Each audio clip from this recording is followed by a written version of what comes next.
আজকে আমাদের অফিসে ফল উৎসব উদযাপন করা হয়েছে। আমি তো জানতামই না অফিসে নিচে যে এত কিছু হয়ে গেল।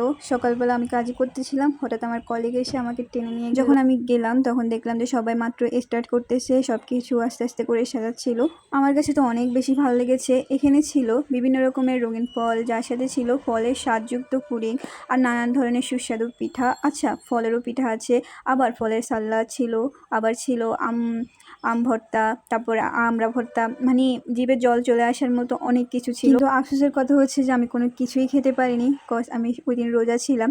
যাই হোক, আমার কলিগে আমাকে পিঠা কিনে দিয়েছিল, যেটা বলেছে আমাকে ইফতারের টাইমে খাওয়ার জন্য।